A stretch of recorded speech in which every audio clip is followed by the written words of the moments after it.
Pen drive ಕೇಸಲ್ಲಿ ಹಾಸನದ ಸಂಸದ ಪ್ರಜ್ವಲ್ ರೇವಣ್ಣಗೆ ಈಗ ಮಗದೊಂದು ಸರಿಯಾದ ಸಂಕಷ್ಟವೇ ಸರಿಯಾಗಿಯೇ ಎದುರಾಗಿದೆ.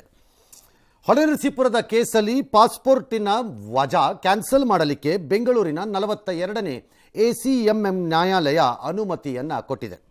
ಜೊತೆಗೆ ಬಂಧನದ ವಾರಂಟನ್ನು ದಯಪಾಲಿಸಿದೆ. ಇದೆಲ್ಲವನ್ನ ವಿಶೇಷ ತನಿಖಾ ತಂಡ ಪಡೆದುಕೊಂಡಿದೆ ನ್ಯಾಯಾಲಯದಿಂದಲೇ. ವಿದೇಶದಲ್ಲಿ ತಲೆಮರೆಸಿಕೊಂಡಿರುವ ಪ್ರಜ್ವಲ್ಗೆ ಶೀಘ್ರವೇ ಚಾರ್ಜ್ ಶೀಟ್ ಸಲ್ಲಿಸಿ ರೆಡ್ ಕಾರ್ನರ್ ನೋಟಿಸ್ ಹೊರಡಿಸಲು ಸಕಲ ಸಿದ್ಧತೆಯನ್ನು SIT ಮಾಡ್ಕೋತಾ ಇದೆ. ಅರ್ಜೆಂಟ್ ಏನು ಆರೋಪ ಪಟ್ಟಿಯನ್ನು ಸಲ್ಲಿಸಲಿಕ್ಕೆ ನ್ಯಾಯಾಲಯಕ್ಕೆ ಅಂದರೆ ಆ ಮೂಲಕ ನಂತರ ಅದನ್ನು ಅಬ್ಸ್ಕಾಂಡರ್ ಮಾಡಿ ಅವ್ರನ್ನ ಯಥಾಕೊಂಡು ವಾಪಸ್ ಬರೋಕ್ಕೆ ಇಂಡಿಯಾಗೆ. ಮತ್ತೊಂದು ಕಡೆ ಈ ಪ್ರಜ್ವಲ್ ಬ್ಯಾಂಕ್ ಅಕೌಂಟಿಗೆ ಎಲ್ಲಿಂದಲೋ ಬೆಂಗಳೂರಿನ ಕಡೆಯಿಂದಲೋ ರಾಜ್ಯದ ಕಡೆಯಿಂದಲೋ ಎಲ್ಲೋ ದುಡ್ಡು ಹೋಗ್ತಿದೆ ಅನ್ನೋ ಅನುಮಾನ ಅವರಿಗೆ ಬಂದಿದೆ. ಪರಿಣಾಮ 7 ಅಕೌಂಟೋ ಏನೋ ಒಂದನ್ನು ಈಗ ಫ್ರೀಸ್ ಮಾಡಲಿಕ್ಕೆ ಮುಂದಾಗಿದ್ದಾರೆ. SIT ಅಧಿಕಾರಿಗಳು ಕೋರ್ಟ್ ಮೂಲಕ ಅನುಮತಿ ಪಡೆದು ಅಕೌಂಟನ್ನು ಫ್ರೀಸ್ ಮಾಡಬೇಕು. ಆರ್ಡರ್ ಕೊಟ್ಟ ಮೇಲೆ ಇವರು ತೋರಿಸಿದ್ರೆ ಅದು ಅವ್ರದ್ದೇ ಅಕೌಂಟು, ಇಲ್ಲಿಂದ ದುಡ್ಡು ಹೋಗಿದೆ ಮಾಡಿದೆ ಅನ್ನೋದೆಲ್ಲ ಪ್ರೂವ್ ಆದರೆ ನ್ಯಾಯಾಲಯ ಅನುಮತಿ ಕೊಡುತ್ತೆ ಫ್ರೀಸ್ ಮಾಡ್ಕೊಳ್ಳಿ ಅಂತ. ಹಾಗಂದ ಮಾತ್ರಕ್ಕೆ ಅವ್ರು ದುಡ್ಡನ್ನು ಕಳಿಸೋದನ್ನ ನಾನು ತಪ್ಪಿಸೋಕ್ಕಾಗತ್ತೆ ಅಂತಲ್ಲ, ಕಳಿಸ್ಲೇಬೇಕು ಅಂತಿದ್ದವ್ರಿಗೆ ಬೇರೆ ಮಾರ್ಗ ಇರುತ್ತೆ, ಕಳಿಸ್ತಾರೆ. ಬಟ್ ನೇರವಾಗಿ ರಾಜಾರೋಷವಾಗಿ ಮೀಸಿ ತಿರುಗಿಕೊಂಡು ಮಾಡಕ್ಕೆ ಬರಲ್ಲ. ಆರ್ಥಿಕವಾಗಿ ಕಟ್ಟಾಕಬೇಕು ಅಂತ SIT ಆಲೋಚನೆ. ಕಟ್ಟಾಕಕ್ಕಾಗುತ್ತೋ ಬಿಡುತ್ತೋ ಪ್ರಶ್ನೆ ಬೇರೆ. But it's a process that has to be done. ಒಂದು ಪ್ರಕ್ರಿಯೆ ಒಂದು ಆಗಬೇಕು, ಅದಾಗಬೇಕಷ್ಟೇ. ಬಟ್ ಇವಾಗ ಪ್ರಜ್ವಲ್ನ ಭಾರತಕ್ಕೆ ಕರೆಸೋದು ಈ ಕೋರ್ಟ್ ಆದೇಶದಿಂದ ಸುಲಭ ಆಗುತ್ತೆ ಅನ್ಕೋಬಹುದು. ನಾನು ಸುಲಭ ಅಂತ ಹೇಳಿಲ್ಲ, ಬಹಳ ಹಿಂದೆನೂ ಹೇಳಿದ್ದೀನಿ. ರೆಡ್ ಕಾರ್ನರ್ ಇಶ್ಯೂ ಆದ ತಕ್ಷಣ ಅವರೆಲ್ಲರನ್ನೂ ಆಯಾ ದೇಶಗಳ ವಶಕ್ಕೆ ಹೋಗ್ಬಿಟ್ಟಿದ್ದಾರೆ ಅಂತ ನಾನೇನು ಹೇಳಿಲ್ಲ. ಇಂಟರ್ಪೋಲ್ ಆಗ್ಬಿಟ್ಟಿದೆ ಅಂದ ತಕ್ಷಣ ಬಂದ್ಬಿಟ್ಟಿದ್ದಾರೆ, ಅದು 100ಕ್ಕೆ 100 ಅದು ಕೊಟ್ಟ ಮೇಲೆ ಮುಗಿದಾಯ್ತು ಅವನ ಕತೆ ಅಂತ ಹಾಗೇನಿಲ್ಲ. ಆದರೆ ಇನ್ನೊಂದು ಹೆಜ್ಜೆ ಮುಂದಕ್ಕೆ ಹೋಗುತ್ತೆ ಇದು ಪ್ರಕರಣ. ಮತ್ತು ಈ ಮಾರ್ಗ ಬಿಟ್ಟರೆ SITಗೆ ಬೇರೆ ಯಾವ ಮಾರ್ಗನೂ ಇಲ್ಲ ಅವ್ರ ಹತ್ರ. ಎಲ್ಲೋ ತಮಿಳ್ನಾಡಲ್ಲಿ ಆಡ್ಕೊಂಡಿದ್ದ ಅಂತಾನೋ ಅಥವಾ ಇಲ್ಲ ಉತ್ತರ ಪ್ರದೇಶದಲ್ಲಿದ್ದ ಯಾರು ಆರೋಪಿ ಅಂತಾನೋ ಅಂದ್ರೆ ಹೋಗಿ ಅರೆಸ್ಟ್ ಮಾಡಿ ಅಲ್ಲಿ ಕರ್ಕೊಂಡೋಗಿ ಲೋಕಲ್ ಕೋರ್ಟಲ್ಲಿ ಪ್ರೊಡ್ಯೂಸ್ ಮಾಡಿ ಬಾಡಿ ವಾರಂಟ್ ತಗೊಂಡು ನಮ್ಮ ರಾಜ್ಯಕ್ಕೆ ಕರ್ಕೊಂಬರೋದು ಮತ್ತೊಂದು ಮಾಡ್ಬೋದಿತ್ತು. ನೆರೆ ದೇಶಗಳಿಗೆ ಹೋಗ್ಲಿಕ್ಕೆ ಮಾಡೋಕ್ಕಾಗಲ್ಲ ಅದು ಕೆಲಸ. ಹಾಗಾಗಿ SITಗೆ ಬೇರೆ ಮಾರ್ಗ ಏನೂ ಇಲ್ಲ. ನಾನು ಬರೋದೇ ಇಲ್ಲ, ನಾನು ಇಷ್ಟ ಬಂದಾಗ ಬಂದ್ಕೋತೀನಿ, ನಾನು ಮಿಸಿ ತಿರುಕೊಂಡು ಕೂತಿರ್ತೀನಿ, ಯಾವನು ಏನು ಬೇಕಾದ್ರೂ ಮಾಡ್ಕೋತಾ ಇರಿ ಅಂತ ದಿಮಾಕಿನ ಅಂಚಿನಲ್ಲಿ ಕೊಬ್ಬಿನ ಪ್ರದರ್ಶನ ಮಾಡಿದಾಗ ಕಾನೂನು ಪ್ರಕಾರ ಇರೋ ದಾರಿ ಏನು? ಇದೇ ದಾರಿ ಅದು ಮಾಡಿದ್ದಾರೆ. ಹೌದು, that's exactly what they have done. You cannot blame them. ಖಂಡಿತ ಅವರ ಪ್ರಯತ್ನಗಳೆಲ್ಲವನ್ನ ಕೂಡ ಮಾಡ್ತಾ ಅದು ಮಾಡದೇ ಇದ್ದಿದ್ರೆ ಏನು ಮಾಡ್ತಿದ್ರಿ ನೀವು? ನೀವೇನ್ ಮಾಡ್ತಾ ಇದ್ದೀರಾ? ನೀವೇನು ಮಾಡ್ತಾ ಕತೆ ಕಾಯ್ತಾ ಇದ್ರಾ, ಕಳೆಕ ಬೀಜ ತಿಂತಿದ್ರಾ ಅಂತ ಕೇಳ್ತಿದ್ರು. ಖಂಡಿತ ಅವ್ರ ಪ್ರಕ್ರಿಯೆ ಅವ್ರು ಮಾಡಿದ್ದಾರೆ. ಈ ಪ್ರಕ್ರಿಯೆಗಳನ್ನು ಮಾಡಿಸಿಕೊಳ್ಳುವ ಹಂತಕ್ಕೆ ಆರೋಪಿ ಸ್ಥಾನದಲ್ಲಿ ನಿಂತಿರುವ ಘನತೆ ಬೆತ್ತ ಸಂಸದ ಬಂದಿದ್ದೇ ಅವಮಾನ ನನ್ನ ಪ್ರಕಾರ. ಖಂಡಿತ. ಆಮೇಲೆ ಕರ್ಕೊಂಬಂದ್ಮೇಲೆ ಏನಾಗತ್ತೋ ಬಿಡತ್ತೋ ನ್ಯಾಯಾಲಯದಲ್ಲಿ ಅದು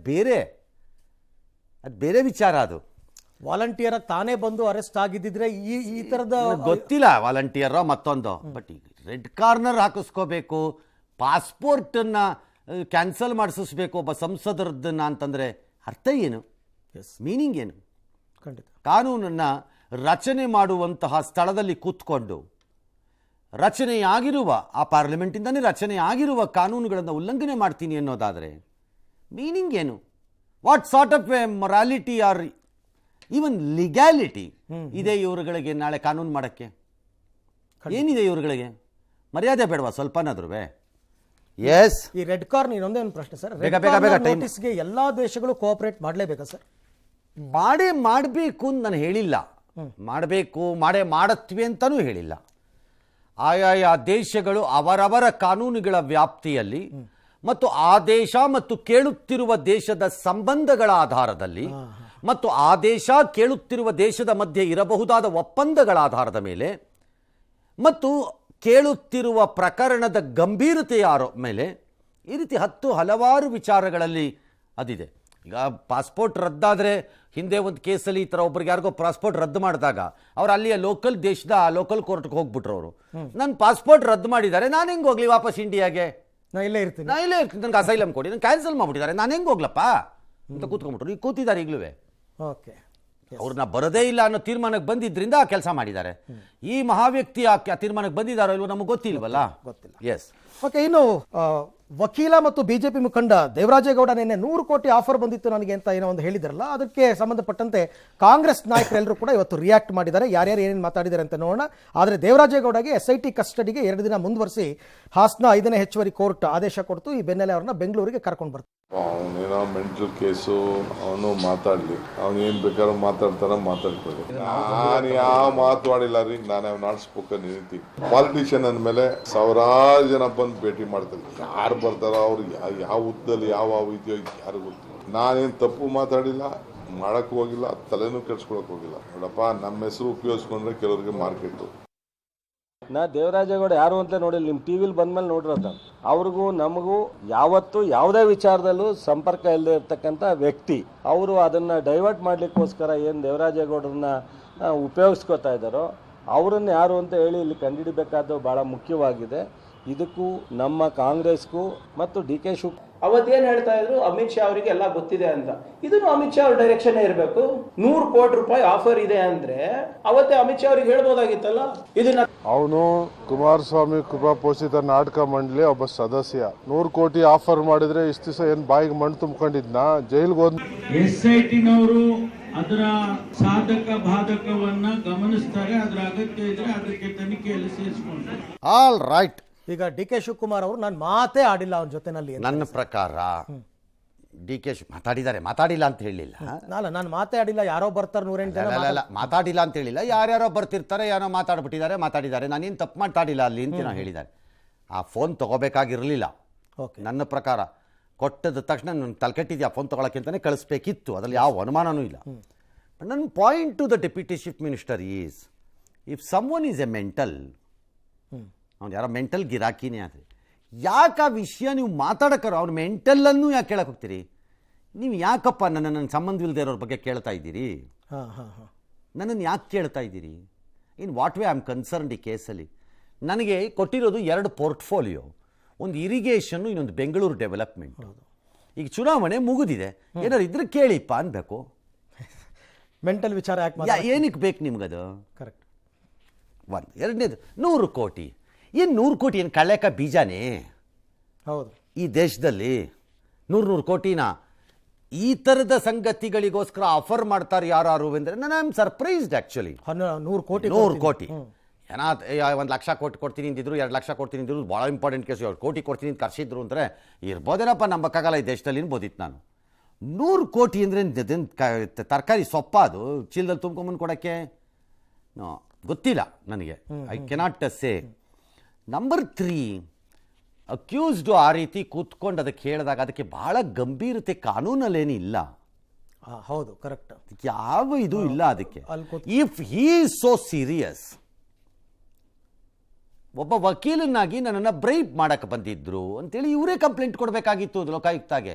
because they are all ministers. ಆ ಟೈಮ್ನಲ್ಲೇ ಕೊಡ್ಬೋದು, ಅವರೆಲ್ಲ ಮಿನಿಸ್ಟರ್ಗಳು. ಹೌದು. ಹಾಗಾಗಿ ದೇ ಕಮಾಂಡರ್ ಲೋಕಾಯುಕ್ತ ಬ್ರೈಬರಿನಲ್ಲಿ ಕೊಡ್ಬೋದಾಗಿತ್ತು, ಅಲ್ಲೇ ಕೊಡಬೇಕಾಗಿತ್ತು ಅವಾಗ. ಈಗೆಲ್ಲೋ ಕೂತ್ಕೊಂಡು ಹೇಳಿದ್ರೆ ಅವರು ರಾಜಕಾರಣಕ್ಕೆ ಯಾರು ಏನು ಬೇಕಾದ್ರೂ ಹೇಳಬಹುದು. That's all right. ಇನ್ನು ಈ ದೇವೇಗೌಡರು ಮಾತ್ರ ಮೊದಲ ಬಾರಿಗೆ ಈ ಪ್ರಕರಣದಲ್ಲಿ ಪ್ರತಿಕ್ರಿಯೆ ಕೊಟ್ಟಿದ್ದಾರೆ. ಇವತ್ತು ಅವರ ಹುಟ್ಟು ಹಬ್ಬ. It's a very sad. ಇದು 92ನೇ ವರ್ಷ, 93ಕ್ಕೆ ಹೋಗಿದ್ದಾರೆ. ಕೋರ್ಟಲ್ಲಿದೆ, ನಾನೇನು ಕಾಮೆಂಟ್ ಮಾಡಲ್ಲ. ಪ್ರಜ್ವಲ್ ಮೇಲೆ ಕ್ರಮ ತಗೊಳ್ಳೋದ್ರ ಬಗ್ಗೆ ನಮ್ಮ ತಕರಾರು ಅಲ್ಲ ಅದು. ಅವ್ರು ಏನು ಬೇಕಾದ್ರೂ ಕ್ರಮ ತಗೊಳ್ಳಿ, ಕಾನೂನು ಪ್ರಕಾರ ಏನು ಮಾಡಿದಾರೋ ಬಿಟ್ಟಿದ್ದಾರೋ.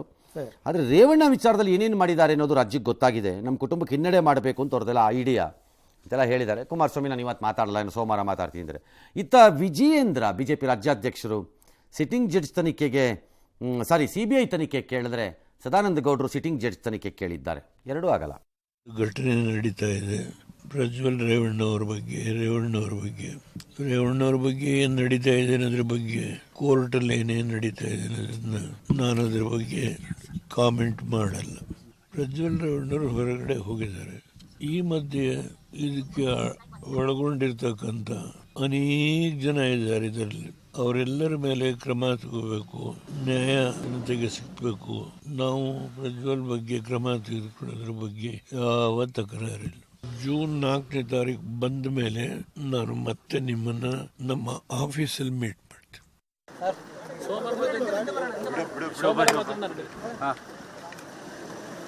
ದಿನನಿತ್ಯ ಹೊಸ ಹೊಸ ವಿಚಾರಗಳು ಬೆಳಕಿಗೆ ಬರ್ತಾ ಇದೆ. ಹಾಗಾಗಿ ತಡ ಮಾಡ್ದೇನೆ ಪ್ರಕರಣವನ್ನ ಸಿಬಿಐ ತನಿಖೆಗೆ ಕೊಡಿ. ಯಾಕೆಷ್ಟು ಹಿಂದೆ ಮುಂದೆ ನೋಡ್ತಾ ಇದ್ದಾರೆ? ಒಂದು ತನಿಖೆಯಲ್ಲಿರುವಾಗ ನಾನೇ ಈಗ ಹೇಳಿ ಸ್ಟೇಟ್ಮೆಂಟ್ಗಳನ್ನು ಮಾಡುವ ಮುಖಾಂತರ ತನಿಖೆ ಹಾದಿ ತಪ್ಪಿಸ್ತಾರೆ ಅಂತ ಹೇಳಿ ನಾನು ಹಾದಿ ತಪ್ಪಿಸುವಂಥ ಪ್ರಯತ್ನಗಳನ್ನು ಮಾಡಬಾರ್ದು. ಆಲ್ ರೈಟ್, ಅವರವರ ಹೇಳಿಕೆ ಅವರವರದ್ದು. ದೇವೇಗೌಡರ ರೆಸ್ಪಾನ್ಸು ತೂಕವಾಗೇ ಇದೆ. ಹೌದು, ಅವ್ರು ಫೇರ್. ಇದಕ್ಕಿಂತ ಅವ್ರೇನು ಹೇಳಲಿಕ್ಕಾಗಲ್ಲ. ಬಟ್ ಎಲ್ಲರೂ ಅನ್ಕೋತಿರೋ ಥರ ಕುಟುಂಬಕ್ಕೆ ಆ ಶಕ್ತಿ ಇದ್ದರೆ, ನಂಗೆ ಗೊತ್ತಿಲ್ಲ, ಇಲ್ಲ ಅಂತ ಹೇಳ್ತಾರೆ ಅವರು. ಆ ವ್ಯಕ್ತಿ ಜೊತೆ ಸಂಪರ್ಕ ಇಲ್ಲ, ಕಾಂಟ್ಯಾಕ್ಟೇ ಇಲ್ಲ ಅಂತ. ಇಲ್ಲದಿದ್ದರೆ ನಂಗೆ ಗೊತ್ತಿಲ್ಲ. ಬಟ್ ಇದ್ದರೆ ಯಾವುದಾದ್ರು ಮಾರ್ಗದಲ್ಲಿ make him to come and appear, ಕರೆಸ್ಬೇಕು. ದ್ಯಾಟ್ ನಾವು ಆ ವ್ಯವಸ್ಥೆ ಆ ರೆಸ್ಪೆಕ್ಟ್ ಕೊಡಬೇಕು ಆ ವ್ಯವಸ್ಥೆಗೆ. ಖಂಡಿತ. ರಾಜ್ಯಸಭಾ ಸದಸ್ಯೆ ಸ್ವಾತಿ ಮಲಿವಾಲ್ ಮೇಲೆ ದೌರ್ಜನ್ಯ ಕೇಸ್ನಲ್ಲಿ ಮೊದಲ ಬಾರಿಗೆ ಕೇಜ್ರಿವಾಲ್ ಅವರು ಪ್ರತಿಕ್ರಿಯೆ ಕೊಟ್ಟಿದ್ದಾರೆ. ಎದ್ಬಿಟ್ರು ನಿದ್ದೆಯಿಂದ. ಆಪ್ ನಾಯಕರನ್ನ ಜೈಲಿಗೆ ಕಳಿಸೋ ಹುನ್ನಾರವನ್ನು ಬಿಜೆಪಿ ಮಾಡ್ತಾ ಇದೆ. ಇವತ್ತು ನನ್ನ ಸಹಾಯಕ ಬಿಭವ್ ಕುಮಾರ್ನನ್ನ ಬಂಧಿಸಿದ್ದು ಮುಂದಿನ ಟಾರ್ಗೆಟ್ ರಾಘವ್ ಚಡ್ಡಾ ಅಂತ ಹೇಳಿದ್ದಾರೆ. ಮೋದಿ ಅವರು ಜೈಲ್ ಕಾ ಖೇಲ್ನಲ್ಲಿ ತೊಡಗಿದ್ದಾರೆ. ಆದರೆ ಆ ಪಕ್ಷವನ್ನು ತುಳಿಯೋದಕ್ಕೆ ಯಾರಿಂದನೂ ಸಾಧ್ಯ ಇಲ್ಲ. ನಾಳೆ 12 ಗಂಟೆಗೆಲ್ಲ ಬಿಜೆಪಿ ಕಚೇರಿಗೆ ಮುತ್ತಿಗೆ ಹಾಕ್ತೀವಿ ಅಂತೆಲ್ಲ ಹೇಳಿದ್ದಾರೆ. ಈ ನಡುವೆ ಬಿಭವ್ ಕುಮಾರ್ನನ್ನು ದೆಹಲಿ ಪೊಲೀಸರು ಬಂಧಿಸಿದ್ದಾರೆ. ಬಿಭವ್ ಕುಮಾರ್ ಸಲ್ಲಿಸಿದ್ದ ನಿರೀಕ್ಷಣಾ ಜಾಮೀನು ಕೂಡ ವಜಾಗೊಂಡಿದೆ. ಸ್ವಾತಿ ಮಲಿವಾಲ್ ವಿರುದ್ಧ ಬಿಭವ್ ಕುಮಾರ್ ಒಂದು ಇಮೇಲ್ ಮುಖಾಂತರ ಅವರು ಒಂದು ಪ್ರತಿದೂರು ದಾಖಲಿಸಿದ್ದಾರೆ. ಸಿಎಂ ನಿವಾಸಕ್ಕೆ ಬಲವಂತವಾಗಿ ನುಗ್ಗಿರೋದು ತಪ್ಪು ಅಂತ ಪ್ರಹ್ಲಾದ್ ಜೋಶಿ ಅವರು ಮಾತಾಡ್ತಾರೆ. ಆಲ್ ರೈಟ್, ಅರವಿಂದ್ ಕೇಜ್ರಿವಾಲ್ನ ಅತ್ಯಂತ ಸತ್ಯವಂತರು ಈ ವಿಚಾರದಲ್ಲಿ ಅಂತಾನೆ ಇಟ್ಕೊಳ್ಳೋಣ. ಬಿಜೆಪಿ ಕಚೇರಿ ಮುಂದೋಗಿ ಮಾಡಿದ್ರೇನು? ದೂರು ಕೊಟ್ಟಿದ್ಯಾರು? ನಿಮ್ಮ ಆಪ್ನ ರಾಜ್ಯಸಭಾ ಸದಸ್ಯೆ ಅವ್ರು ಕೊಟ್ಟಿರೋದು. ಬಿಜೆಪಿಯವರೇ ಯಾರೋ ಒಬ್ರು ಬಂದು ನಾನೇನೋ ಕೆಲಸಕ್ಕೆ ಅಂತ ಹೋಗಿದ್ದೆ ಸಿಎಂ ಮನೆಗೆ, ಅಲ್ಲಿ ಹಿಂಗೆ ಮಾಡ್ಬಿಟ್ರು ನನಗೆ ಅಂದ್ರೆ ಬಿಜೆಪಿ ಮೆಂಬರ್ ಅಮ್ಮ ಪ್ಲಾನ್ ಮಾಡ್ಕೊಂಡೆ ಬಂದಿರೋದು ತಗಾತ್ಲ ಕಡೆಗೆ ಅನ್ಬೋದಾಗಿತ್ತಪ್ಪ.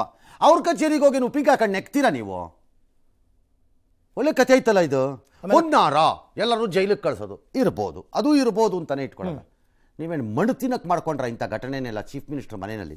I want ask only 2-3 things ಇದರಲ್ಲಿ. ಮುಖ್ಯಮಂತ್ರಿಗಳ ಮನೆ ಒಳಗಡೆ ನಡೆದಿರೋ ಘಟನೆ ಎಲ್ಲೋ ಫುಟ್ಪಾತಲ್ಲಿ ನಡೆದಿದ್ದಲ್ಲ ಇದು, ಆಕೆ ದೂರಿನ ಪ್ರಕಾರ, ಆರೋಪದ ಪ್ರಕಾರ.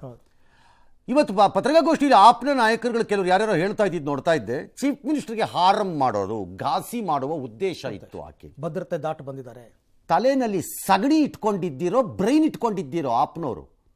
ಮುಖ್ಯಮಂತ್ರಿಗಳ ನಿವಾಸಕ್ಕೆ ಯಾರೋ ಒಬ್ಬರು ಬಂದು ಮುಖ್ಯಮಂತ್ರಿಗೆ ಘಾಸಿ ಮಾಡುವ ಉದ್ದೇಶದಲ್ಲಿ ಬಂದಿದ್ದಾರೆ ಅಂದರೆ ಅಲ್ಲಿರೋವಾಗಲೇ ಪೊಲೀಸ್ನವ್ರನ್ನ ಕರೆಸಿ ಅರೆಸ್ಟ್ ಮಾಡಬೇಕು, ಅಥವಾ ಆಚೆ ಹಾಕಿದ ತಕ್ಷಣ ಫಸ್ಟ್ ದೂರು ತಗೊಳ್ರಿ ಆ ಅಮ್ಮನ ಮೇಲೆ ಅಂತನೋ ಅಥವಾ ಅಪ್ಪನ ಮೇಲೆ ಅಂತನೋ ತಗೋಬೇಕಾ? ಕತ್ತೆ ಕಾಯ್ತಾ ಕೂತಿರ್ಬೇಕಾ? ಕಾಮನ್ ಸೆನ್ಸ್ ಬೇಡ? ಕಾಮನ್ ಸೆನ್ಸ್ ಬೇಡ? If there is a intention to hurt the chief minister at his residence, common sense ಬೇಡ ಸ್ವಲ್ಪ? ಯಾರಿಗೆ ಹೇಳ್ತಾ ಇದ್ದಾರೆ ಕಾಗಕ್ಕ ಗುಪ್ಪಕ್ಕನ ಕಥೆಗಳನ್ನು ಈ ಥರ? ಓಕೆ, ಅದು ಬಿಟ್ಬಿಡಿ. ಎರಡನೇ ತಗೊಳ್ಳಿ. ಒಂದು ವೇಳೆ ಆಕೆ ಹೇಳಿದ್ದು ಬೋಗಸ್ಸು, ಆಕೆ ಹೆಂಗೆ ಆನಂದವಾಗಿ ಚಿಗರೆ ಮರಿಯಂತೆ ಜಿಂಕಿಯಂತೆ ಓಡಿ ಹೋಗುತ್ತಿದ್ದಾಳೆ ನೋಡಿ ಅಂತ ವಿಡಿಯೋ ಬಿಡುಗಡೆ ಮಾಡ್ತೀರಲ್ಲ, ಲಜ್ಗೆಟ್ಟಿದ ಥರ ಒಳ್ಳೆ ಇರ್ಬೋದು ಆ ವಿಡಿಯೋನು.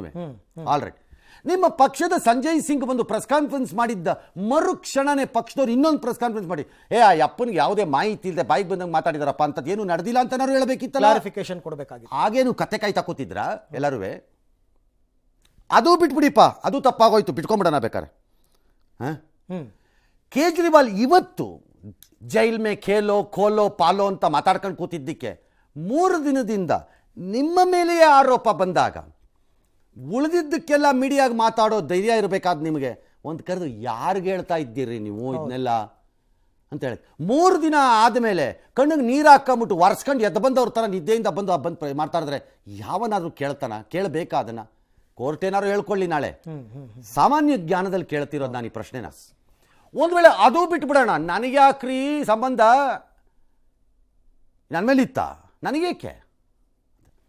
ಆರೋಪ ಬಂದ ಗಿರಾಕಿ ಬಿಭವ್ ಕುಮಾರ ಯಾರೋ ನಿಮ್ಮ ಪಿ ಎ ಆಗಕ್ಕೆ ಒಂದು ಸ್ವಲ್ಪ ಬೇಸಿಕ್ ಬುದ್ಧಿ ಬೇಕು ಅಂದ್ಕೊಂಡಿದ್ದೆ. ಇಂಥ ಬಕರಾ ಪೆದ್ದುಗಳನ್ನೆಲ್ಲ ಇಟ್ಕೋತಾರೆ ಅನ್ಕೊಂಡಿರಲಿಲ್ಲ ನಾನು. ಪಿ ಎ ಮೇಲೆ ಆರೋಪ ಬಂದಾಗ ನನಗೆ ಒದ್ದಿದ್ದಾರೆ, ನನಗೆ ಪ್ರಾಬ್ಲಮ್ ಮಾಡಿದ್ದಾರೆ ಅಂತೆಲ್ಲ ಹೇಳಿದ ಮೇಲೆ ಆ ಯಪ್ಪ ಒಂದು ದೂರು ಕೊಡಬೇಕು ತಾನೇ ಹೋಗಿ ಪ್ರತಿ ದೂರನ್ನ. What is this nonsense? ನಾನು ಯಾಕೆ ಆ ಹೆಣ್ಣುಮಗಳನ್ನು ಮುಟ್ಟಬೇಕು? ಹೌದು, ನನಗೇನು ತಲೆಕಿಟ್ಟಿದ್ಯಾ? Why she talking all this rubbish?